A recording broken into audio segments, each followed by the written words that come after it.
جلال کا جتنا بھی شکر ادا کرتا ہوں کہ آج ہم ایک ایسی نشست پر بات کرنے کے لیے جمع ہوئے ہیں جو انتہائی اہم موضوع ہے۔ اس موضوع کے تناظر میں ہم نے یہ نشست رکھی ہے جس کا عنوان رکھا ہے تربیت والدین۔ اس تناظر میں کہ اپنی اولاد کی کس طرح تربیت کی جائے۔ پروردگار نے انسان کے لیے جتنی نعمات دی ہیں اگر اس کا ہم اندازہ کریں تو یقیناً ہم کر نہیں سکتے۔ اگر ہم یہ دیکھنا چاہیں کہ خدا نے ہمیں کتنی نعمات دی ہوگی تو ہم دیکھتے ہیں کہ خدا نے ہمارے لیے ہوا بنائی، چاند، سورج، سمندر، ان تمام چیزوں کو کس کے لیے بنایا گیا ہے؟ اگر ہم دیکھیں تو ہم انسانوں کے لیے بنایا گیا ہے۔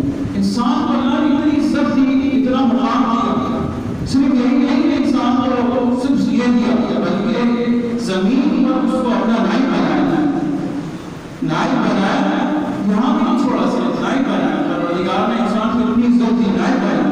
اب آپ سوچیں کہ پروردگار نے جس کے لیے جہاں بنائی، سب کچھ بنایا، پھر اولاد کی شکل میں اس عظیم انسان کو آپ کے سامنے پیش کر دیا۔ اب آپ اندازہ کریں کہ کتنا عظیم فریضہ جو آپ کو ادا کر رہا ہے۔ ابھی اسی سلسلے میں کچھ مطالعہ کرا تھا اور میری نظر سے ایک بہترین جملہ گزرا تھا جو کسی عالم کا ہے، وہ فرماتے ہیں کہ وہ خود کہتے ہیں ہماری تین ذمہ داری ہے، یعنی خدا نے ہمیں تین بہترین امانتیں دی ہیں۔ پہلی امانت اہل بیت اطہار علیہ السلام، اس کے بعد قرآن مجید، اس کے بعد جو تیسری امانت کی طرف جو کہتے ہوئے اولاد۔ عزیزان من، اگر ہم دیکھیں کہ اولاد صرف یہ نہیں کہ ہم سمجھیں کہ بڑھاپے کا سہارا ہے، ہرگز نہیں۔ اپنی اولاد کی کبھی یہ سمجھ کے تربیت نہ کریں کہ یہ بڑھاپے کا سہارا ہے۔ ہم انسان جو ہیں ہم سب کو کبھی نہ کبھی یہ موقع ملا ہے کہ ہم دوائی خریدتے ہیں تو اس کے پیچھے خاص چیز لکھی ہوئی ہوتی ہے۔ کیا لکھی ہوئی ہوتی ہے؟ کہ اس کو ایک خاص ماحول میں رکھنا ہے، خاص جگہ پہ اس کو اسٹور کرنا ہے، ورنہ کیا ہوگا کیا وہ خراب ہو جائے گی دوائی اور اس کی تاثیر ختم ہو جائے گی۔ ہم انسان بھی یہی ہے۔ لفظ تربیت کیا ہے؟ یعنی ہم نے اپنے اولاد کو ایک ایسا ماحول دینا ہے کہ وہ خراب نہ ہو، اور یہ انسان کوئی دوائی نہیں ہے اگر یہ خراب ہو جائے تو دوسری بن جائے۔ اگر یہ خراب ہو جائے تو ہو سکتا ہے کہ وقت فرمان بن جائے، اور اگر یہ خراب ہو جائے تو ہو سکتا ہے وقت ہٹلر بن جائے، اور اگر اس کی تربیت کا حق ادا کر دے تو ممکن ہے کہ خمینی کو شکن بن جائے۔ عزیزان، یہ کوئی آسان عہدہ نہیں ہے، یہ اچھی کوئی آسان نہیں کہ آپ کہہ دیں اور گزر جائے۔ میں کہہ دوں آپ نے سن لیا، اللہ نے یہ نعمت دے دی، اس کا اندازہ کریں۔ اب آپ اندازہ کریں ہٹلر نے جو دنیا میں ظلم و ستم کیے اس کا کیا نتیجہ نکلا۔ دوسری طرف خمینی کی شکل میں جو انقلاب برپا کیا اس کا کتنا فائدہ آپ نظر آ رہا ہے۔ تو اب اس کو ہم اس تناظر میں دیکھیں گے کہ یہ نہ سمجھیں کہ یہ بڑھاپے کا سہارا ہے، چلو بھائی اس کسی طرح تربیت کر لیتے ہیں۔ اچھا چلیں پھر اب آگے چلتے ہیں۔ آگے کیا اس کی تربیت کیسے کریں؟ جیسے آپ نے بہت اچھے الفاظ میں اس کو بیان کیا کہ یلغار ہے، ہر طرف سے پروپیگنڈا وار ہے، ہر طرف سے مختلف چیزیں نظر آ رہی ہیں۔ آج کل ہم جس دنیا میں رہتے ہیں یہ گلوبل ولیج ہے، آپ اپنے بچے کو کیسے روک سکتے ہیں؟ اس کے ہاتھ میں موبائل ہے، اس کو پتہ ہے کہ کل ہولی ہے، آپ پاپا پوچھتے ہیں پاپا ہولی ہے، ہم نے ہولی منانی۔ اب آپ اپنے بچے کو کیا بتائیں گے؟ کل سے یوٹیوب یوز نہ کرنا، کوئی تو رستہ ہوگا، کوئی تو آپ نے رستہ اپنے بچے کو تربیت کے لیے کوئی تو رستہ آپ نے لیا ہوگا۔ تو ہم چلتے ہیں جس نے ہمیں بنایا ہے، ہم اس سے پوچھتے ہیں کہ ہمارا کیا رستہ ہے۔ تو ہمیں معلوم ہوتا ہے پروردگار قرآن میں فرماتا ہے کہ میں ہر قوم قبیلے میں پیغام پہنچانے والا بھیجا ہے، کوئی بھی قوم قبیلہ ایسا نہیں ہے جہاں جو پیغام پہنچانے والا نہ آیا۔ تو ہم خوش قسمت اپنے نبی مولا نبی سے پوچھتے ہیں، مولا ہم بتائیں کہ اپنی کس رستے میں ہم اپنی اولاد کی تربیت کریں۔ تو ہمیں مولا نبی فرماتے ہیں ملتے ہیں کہ آپ نے فرمایا میں تمہارے درمیان دو گرا قدر چیزیں چھوڑے جا رہا ہوں۔ عزیزان، دو گرا قدر ہم اس دور میں نہیں تھے مگر یہ ہمارے لیے اگر ہم صرف اسی حدیث پر عمل کریں، دو گرا قدر چیزیں، ایک اہل بیت اطہار، ایک قرآن مجید۔ اگر ہم صرف اہل بیت اطہار کی زندگی کا مطالعہ کریں تو یہ کہنا آسان ہے، یہ کتنی بڑی نعمت ہے، اس کا اندازہ کریں۔ یہ کوئی چھوٹی بات نہیں ہے۔ آج کل دنیا میں جتنے بھی پریشانی ہیں ان کا حل یہاں ہے۔ صرف یہ کہنے کے ہم نے ہم بچپن سے سنتے ہیں تو ہمیں اس کا احساس نہیں ہوتا۔ جیسے ہمیں ہر روز ہوا مل رہی ہے تو ہمیں اس کا احساس نہیں کہ کتنی بڑی نعمت ہے۔ اگر کسی دن آکسیجن بند ہو جائے اور ہمیں خریدنا پڑے تو ہمیں اندازہ ہوگا کہ ہم کتنی بڑی نعمت سے مستفید ہیں جس کا ہمیں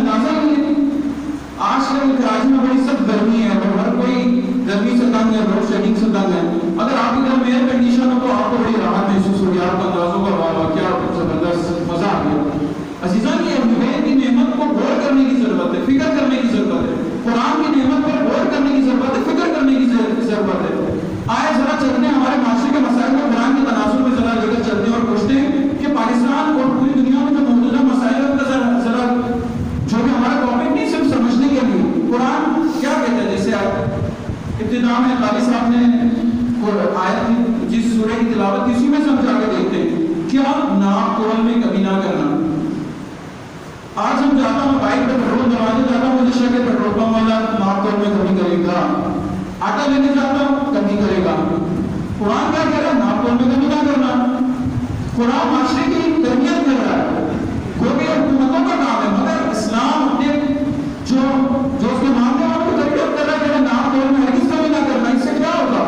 اس سے یقیناً معاشرے میں بگاڑ پیدا ہوگا, معاشرے میں تقسیم کا مسئلہ کھڑا ہو جائے گا, لوگوں کے مسائل ہو. اچھا چلے آگے بڑھتے ہیں. ذخیرہ اندوزی نہ کرنا, اسلام کی طرف سے سختی سے منع ہے کہ ذخیرہ اندوزی نہ کرنا. ذخیرہ اندوزی کرو گے تو ملک کا نظام خراب ہو جائے گا. عزیزان یہ صرف کہنے کی حد تک نہیں ہے, قرآن کو واضح پیغام دے دے گا. ابھی اگر کوئی یہ سمجھ رہا ہے قرآن اہل آپ کے ہاتھ کو پکڑ کر یہ کام کرائے گا تو ہرگز یہ نہیں ہو سکتا. ورنہ قرآن اہل کا کام یہ ہے عقل و حکمت دلیل جو مومن کا ہتھیار اور مومن کی گمشدہ چیز ہے. ہم کس طرف جا رہے ہیں یہ ہمارے اوپر ہے کہ ہم نے کس راستے کو چننا ہے. ہم نے اپنے بچوں کی تربیت کے لیے کس راستے کو دیکھنا ہے. جب ہمارے پاس راستہ بھی آ گیا, ہمیں پتا ہے ہمارے پاس ہدایت کا راستہ ہے. اہدنا الصراط المستقیم, پروردگار ہمیں صراط المستقیم پر قائم کرو. جناب والا راستہ پتہ چل گیا, اسکول جانا ہے, کیا یہ صرف کافی بھی راستہ معلوم ہو گیا؟ یقیناً جانا پڑے گا, روزانہ جانا پڑے گا. اب جب میں قرآن نازل مولا علیہ السلام کی خدمت میں مولا سے پوچھتے ہیں, آپ کہتے ہیں مولا آسان کرے. وہ تو تربیت اور بات ایک طویل مسلسل جاری رہنے والا عمل ہے. ایسا نہیں کہ ایک دن میں تربیت اور بات ہے. مطالعے سے پتہ چلتا ہے کہ آپ کی شادی ازواج کے درمیان جو منتخب کرتے ہیں وہاں سے تربیت شروع ہے اور کافی لمبا عرصہ ہے. مختلف سٹیجز ہے. بچے کی تربیت نونہال ہے, 7 سال کا ہے, جوان ہے, بالغ ہے. یہ مختصر بہت طویل عمل ہے.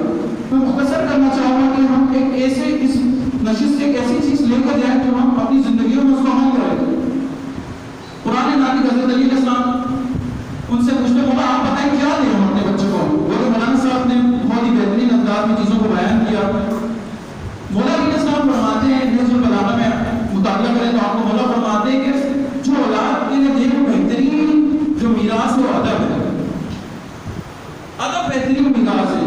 عزیزان کہ ادب کیا مطلب ادب یہ کیا چیز جو مولا فرما رہے. مولا نے یہ نہیں کہا بنگلہ دے دو, گاڑی دے دو, وہ کسی مذمت بھی نہیں کی. بالکل دینا چاہیے, حق حلال سے آپ بنائیں, بنگلہ بنائیں, اچھے طریقے سے بنائیں, کوئی اس میں مذمت نہیں. مگر مولا نے یہ نہیں کہا. مولا نے کہا ادب بہترین میراث ہے. اپنے بچوں کو کیا وہ ادب دو. صحیح ہے مولا, بہت شکریہ, پتہ چل گیا. آپ آگے چلتے ہیں. ادب کیا؟ ادب یعنی حد و حدود میں رہنا. پروردگار نے اس چیز کی سخت مذمت کی ہے جو حدود کو پامال کرتا ہے. با ادب بانصیب بہت مشہور محاورہ ہے, سب استعمال ہم نے کہیں نہ کہیں زندگی میں سنا ہے. کیا یہ با ادب بانصیب؟ جس کا جو با ادب ہوگا اس کا نصیب اچھا ہوگا. کیسے ہوگا؟ ہم اپنے بچوں کو ادب سکھائیں. زیادہ پتہ چلیے ادب ہے, صحیح ہے. وہ کہ ادب کا خود موضوع ہے, اس پر بات کریں تو ادب کے موضوع کی بات کرنے کے لیے ایک طویل آپ کو وقت چاہیے سمجھنے کے لیے. تو مولا نے اس کو کشکول میں جس طرح سمندر کو اس میں کوزے میں بند کر دیا. مولا نے فرمایا ادب بہترین میراث ہے. اس کے علاوہ مولانا صاحب نے جس طرح فرمایا بہترین نام رکھنا, قرآن کی تعلیم دینا. اب ہم اس چیز کو سمجھ لیں گے کہ جو انسان ہے, حضرت انسان ہے, پروردگار نے جس کو اتنی عزت دی ہے, جس کے لیے اتنا پروٹوکول ہے, ہواؤں کو چلا رہا ہے, سمندر کو بنایا ہے, جزاؤں کو زمین سے اگا رہا ہے, آسمان سے بارش کو برسا رہا ہے. کس کے لیے برسا رہا ہے؟ جانور بھی کھاتے ہیں, دیگر مخلوقات کے لیے. مگر افضل کس کے لیے؟ یہ سب کس کے لیے؟ انسان کے لیے. اشرف المخلوقات کے تابع یہ ساری چیزیں ہیں. اب وہ اشرف المخلوقات آپ کے گھر میں پروردگار کی نعمت آپ کے گھر میں ہوتی ہے اور آپ اس کو بالکل ہی نظر انداز کر رہے ہیں. خدا نہ خاصہ اگر یہ کر دیں اور اس کو جو ماحول چاہیے خاص ماحول نہ دیں تو آپ سوچیں صرف آپ کے لیے تکلیف کا باعث نہیں ہوگا. وہ صرف بڑھاپے کا سہارا نہیں چھوڑ جائے گا بلکہ پورے معاشرے کے لیے وبال بن سکتا ہے. حتیٰ کہ معاشرے کے لیے قوم کے لیے بن سکتا ہے, قوم کے لیے صرف پڑھ کر پوری انسانیت کے لیے مسئلہ بن سکتا ہے. ہو سکتا ہے وہ ایسی چیز بن جائے. اور دوسری طرف اگر آپ توجہ دیں, اس چیز کو خیال رکھیں تو ہو سکتا ہے کہ وہ ایسی چیز بن جائے وہ پوری انسانیت کے لیے قائد اعظم محمد علی جناح جیسی عظیم ہستی بن جائے, علامہ محمد اقبال جیسی ہستی بن جائے, حسن نصر اللہ بن جائے. عزیزان یہ تو آپ کے ہاتھ میں ہے. خدا را یہ نہ سوچیں کہ میرا بچہ کچھ نہیں کرے گا, میں نے کچھ نہیں کیا زندگی میں, کہیں نہ نہیں لکھا, بالکل کرے گا. ہر چیز پر پروردگار نے اس کو دی ہے. صرف جب آپ کو وعدہ بانصیب کرے. پہلی چیز جو میں سمجھتا ہوں ہمیں اپنے بچوں کو سکھانا ہے کہ عظمت انسان. رسول مقبول صلی اللہ علیہ وسلم فرماتے ہیں کہ خانہ کعبہ کی طرف رک کر کے کہتے ہیں خانہ کعبہ تیری بڑی عظمت ہے, تیری بڑی شان ہے, تیری بڑی شوکت ہے, پروردگار نے تجھے بنایا اور خانہ خدا بنایا, مگر تجھ سے زیادہ جو حرمت جس کی اور ایک مومن کی ہے, آپ اندازہ کریں ایک مومن کی حرمت عزت خانہ خدا سے بھی زیادہ ہے. اب ہم کیا کسی انسان کی عزت کو خیال نہ کریں, رنگ نسل میں اس کو بانٹ دیں, کلاسیفائی کر لیں, middle class, upper class, lower class, یہ غریب کا بچہ ہے, امیر کا بچہ ہے, کیا سکھا رہے ہیں ہم اپنے بچوں کو؟ ادب کیا ہے؟ یہ نہیں ادب ہے عزیزان. حرمت انسان کو کبھی پامال نہیں ہونے دینا ہے. ایک چیز جو ہم نے اپنے بچوں کو سکھانا ہے, جو ہمارے پوری دنیا کا جو موجودہ مسئلہ ہے, حرمت انسان, استحصال کرنا. ابھی ذخیرہ موسیقہ کیا کرتے ہیں؟ استحصال کرتے ہیں. ایک بندے کی 30,000 تنخواہ ہے, افورڈ نہیں کر سکتے, استحصال کر رہے ہو آپ. قانون آپ کے ہاتھ میں, طاقت آپ کے ہاتھ میں, اس بندے کا ذخیرہ اندازی کر کے چیزوں کی کمیونٹی کے پرائز بڑھا کے آپ استحصال کر رہے ہو. عزیزان من, یہ انسان کی عزت حرمت کا یہ اس کی ذمہ داری ہے کہ اس کو جو بنیادی چیزیں وہ ملیں. تو ہم نے اپنے بچوں کو جو دینا ہے وہ عظمت انسان کا بتانا ہے کہ پروردگار نے انسان کو بڑا عظیم بنایا ہے, چاہے کسی بھی نسل کا ہو, کسی بھی رنگ کا ہو, کسی بھی قوم کا ہو, اس کی عظمت کو کبھی نہیں بھولنا. دوسری چیز جو میں سمجھتا ہوں, پھر مولا علی کی بارگاہ میں جاتے مولا سے پوچھتے, مولا آپ بتائیں, یہ تو ہمیں سمجھ میں آ گیا, کچھ چیزیں سمجھ میں آ گئی الحمدللہ, آپ نے ہی ہمیں تعلیم دی, اب بتائیں اب ذرا اس کو مزید بہتر کریں کہ ہم ایک دو چیزیں ایسے بتائیں کہ ہم تمام کیٹیگریز کا عمل آ جائے, چاہے وہ جوان ہو, بوڑھے ہو, ہمیں خود سب کام آئے. تو مولا فرماتے ہیں جو جتنا غیرت مند ہوگا اتنا ہی پاک دامن ہوگا. صرف ایک چیز غیرت, بات غیرت ہے بس. اگر آپ کا بچہ غیرت مند ہے تو آپ کو پروردگار کا شکر ادا کرنا چاہیے کہ اس کو ایسی نعمت ملی ہے کہ دنیا کے کسی مرحلے میں انشاءاللہ وہ پیچھے نہیں ہوگا. جو ذمہ داری ملے گی وہ پورا کرے گا. غیرت یعنی کیا؟ عزت. پھر مولا علی دربار میں چلتے پوچھتے مولا کیا؟ مولا فرماتے ہیں موت ہو زندہ نہ ہو. خود مولا امام حسین علیہ السلام کیا فرماتے ہیں؟ زندہ کی زندگی سے عزت کی موت بہتر. تو عزت کو اتنا مقام کیوں؟ یہ عزت اسی کیا چیز ہے؟ غیرت یعنی عزت. عزت کا خیال کرے گا وہ, کسی کے آگے ہاتھ نہیں پھیلائے گا. اس کو پتا ہے میں پہلے سے تیاری کر لوں, چادر دیکھ کے پاؤں پھیلاؤں گا, خرچے اتنے نہیں کروں گا کہ کسی کے آگے ہاتھ پھیلانا پڑے. کیوں؟ بولا رسول نے فرمایا اگر تم چاہتے ہو کہ صاحب حیثیت صاحب عزت ہو تو کسی کے آگے ہاتھ نہ پھیلانا. تم ہاتھ پھیلاؤ گے تمہاری عزت چلی جائے گی معاشرے میں. دینے والے بنو, لینے والے نہ بنو. دوسری چیز جو ہم نے اپنے بچوں کو دینی, پہلی عظمت انسان کا سمجھانا ہے کہ انسان بہت عظیم ہے, اس کی عزت بہت بلند ہے, اس کو آسان نہ لو, یہ بہت عظیم ہے, اس کی عزت کرو, اس کو ذلیل نہ کرو. دوسری چیز غیرت مند بنانا ہے, اس کو کچھ نہ دو, غیرت ضرور دو. کم کھلاؤ, کم پلاؤ, غیرت کی گولی ضرور کھلاؤ اس کو. انشاءاللہ زندگی میں کسی مرحلے میں آپ کو رسوا نہیں کرے گا. ہمیشہ جو ذمہ داری اس کو ملے گی اس کو پتہ ہے, قناعت کرے گا. کیا کرے گا؟ قناعت یعنی ایسا سرمایہ وہ کبھی ختم نہیں ہونے والا. احتیاط کرے گا. پروردگار نے یہ عظیم نعمت کیا دی, یہ سب کس کی تعلیمات ہے؟ مولا علی علیہ السلام کی مختصر کلمات, قصار نہج البلاغہ کی کلمات ہے جو میں نے آپ کے درمیان گفتگو کے درمیان پیش کر رہا ہوں. عزیزان من, ہمیں کہیں جانے کی ضرورت نہیں ہے, کہیں جانے کی ضرورت نہیں ہے. اللہ نے اتنی بڑی نعمت آپ کے در پہ صبح شام مولانا صاحب جمعے کی نماز میں مجالس میں آپ کو بتا رہے ہیں.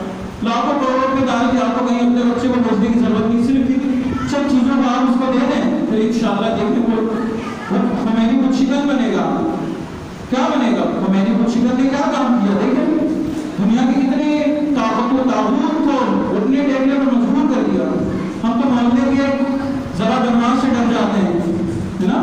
پرانے جو ظالم کو ہم للکارتے ہیں ان کے عزیز ہم ڈرتے ہیں, وہ ڈرتے ہیں. تو عزیز امان کو جو غیرت ہوگا وہ گردن نہیں جھکائے گا, گردن کٹا دے گا, محنت کرے گا ہر چیزوں میں.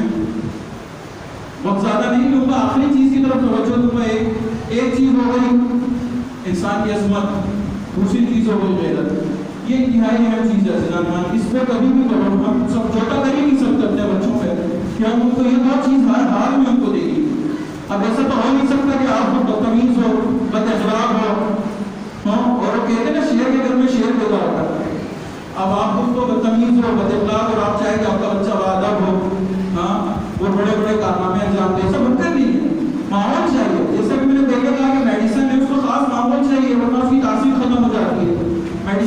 یہ ہے کہ اس کو ایک خاص ماحول چاہیے، آپ اس کو فریزر میں رکھے، ڈیپ فریزر میں رکھے، ورنہ کیا ہو جائے گا، خراب ہو جائے گا۔ انسان بھی وہی ہے، تربیت کیا ہے؟ ماحول دینا۔ جیسے عزیز ہم کیا کر سکتے ہیں؟ میں اپنے بچوں کو لمیٹڈ ماحول دے سکتا ہوں، گھر میں تربیت دوں گا، گھر کی تربیت میں نہیں روک سکتا ہوں، برابر والے میں نہیں روک سکتا ہوں۔ جیسے آپ نے کہا یونیورسٹی میں جائے گا، کالج میں جائے گا، اسکول میں جائے گا، اس ماحول میں کیسے روکا؟ اسلام یہاں بھی آپ کی رہنمائی فرمائی ہے، نہی عمل بالمعروف نہیں عن المنکر، کیا چیز ہے اسلام نے کیا بتایا؟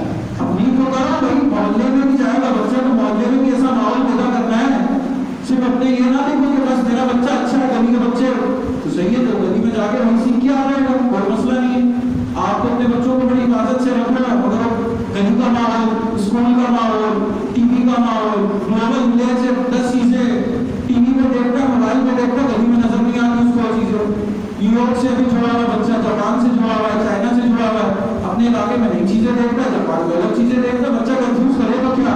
ماں باپ اپنی چیزوں میں مصروف۔ تو ہمیں کیا سکھانا ہے؟ خدا نہ خاصہ میں کبھی نہیں کہنا کہ اپنے بچوں کو موبائل نہ دیں، انٹرنیٹ دے نہ دیں، کوئی مطالبہ نہ ہو تو وقت کے دور میں عظیم نعمتوں سے سمجھ لیں کہ انٹرنیٹ ایک عظیم نعمت ہے، اس کا کبھی یہ نہ سمجھیں کہ یہ بہت کبھی چیز ہے۔ یہ جیسے آپ کے ہاتھ پھیرے، میں اس سے کسی کو ماروں گا تو تعمیری کام کروں، ہاں یہ ہاتھ میرے ہاتھ میں، اب آپ دیکھیں نا وقت سے میں ٹھیک ہے، اگر تعلیم کے لیے ضرورت نہیں ہے، 10 طرح کے ویب سائٹ آپ کو انٹرنیٹ میں موجود ہے جہاں سے آپ کچھ بھی نہ کریں، آپ پڑھ لیں جا کے، یہ ساری چیزیں آپ کے پاس ہیں۔ آخر میں میرے خیال میں زیادہ طویل نہ ہو جائے، دعا کرتے پروردگار کے حضور کی پروردگار ہم سب کو ایک اچھے معاشرے کی تشکیل دینے میں اپنے جتنا بھی ممکن ہو سکے اپنا حصہ ملائے، اور اپنے بچوں کی یہ اچھی تربیت کرے کہ معاشرے کو اچھا بنائے وہ، اور ایک ایسا مثالی معاشرہ بنائے جس کے لیے ہم سب کوشش کریں اور وقت کے امام کا ظہور ہو۔ اور اس تمام کوششوں کے لیے جو یہاں کے جوان کر رہے ہیں، لیکن ایسی میں یہ نہ سوچیں کہ چند لوگ آئے، ہر کسی یہ نہ سوچیں چند لوگ ہی معاشرے میں بڑے کام کرتے ہیں، بعد میں لوگ ان کی پیروی کرتے ہیں۔ ہمیشہ یاد رکھیں، قدم آپ اٹھائیں لوگ آپ کی پیروی کریں گے، آپ یہ نہ سوچیں کہ آپ 10 لوگ تھے، 8 لوگ تھے، ایک بندہ نہیں ہے، نہیں، کبھی بھی یہ نہ سوچ کے پیچھے ہٹے، آپ پہلے خود کوشش کریں پھر دیکھیں، آپ کوشش تو کریں۔ السلام علیکم ورحمۃ اللہ وبرکاتہ۔